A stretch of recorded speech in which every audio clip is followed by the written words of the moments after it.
अस्सलाम वालेकुम नाज़रीन, मैं हूं उस्मान और आप देख रहे हैं उस्मान ऑफिशियल टिप्स। उम्मीद करता हूं कि आप सब अल्लाह ताला के फज़ल-ओ-करम से खैरियत से होंगे। वक्त से पहले होने वाले सफ़ेद बालों का इलाज आप किस तरह कर सकते हैं। खूबसूरत स्याह चमकदार बाल सेहत की निशानी है और बालों का वक्त से पहले सफ़ेद हो जाना परेशानी की बात है।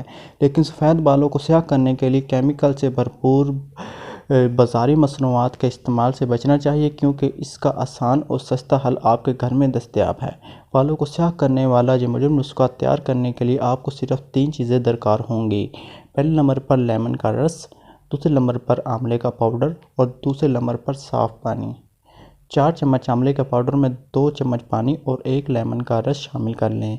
इस अमेज़े को अच्छी तरह मिक्स करके पेस्ट बना लें और तकरीबन 1 घंटे के लिए उसा पड़ा रहने दें।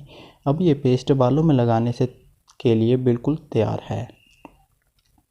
पेस्ट को बालों में अच्छी तरह से लगाएं और 20 से 25 मिनट तक लगा रहने दें। इसके बाद साफ़ पानी से या ताज़ा पानी से अच्छी तरह से धो लें।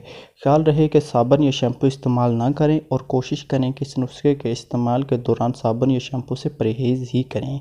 पेस्ट को बालों की जड़ों तक ज़रूर पहुँचाएँ और बाल धोते वक्त ख्याल रहे कि आँखें महफूज रहें। इस पेस्ट को हर 4 दिन बाद इस्तेमाल करें। कुछ महीनों में आपके बाल मुकम्मल स्याह हो जाएंगे। जिस तरह पेस्ट इस्तेमाल ना कर रहे हों उस दिन साबुन या शैम्पू इस्तेमाल आप कर सकते हैं।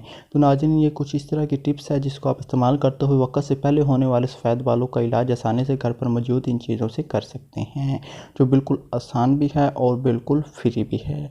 तो उम्मीद करता हूँ कि आपको आज की हमारी वीडियो पसंद आई होगी। अगर पसंद आए तो आप हमें लाइक करें, अपने दोस्तों के साथ शेयर करें और हमारा चैनल सब्सक्राइब करना ना भूलें। अगली वीडियो तक आपसे इजाज़त चाहता हूँ। अल्लाह हाफिज़।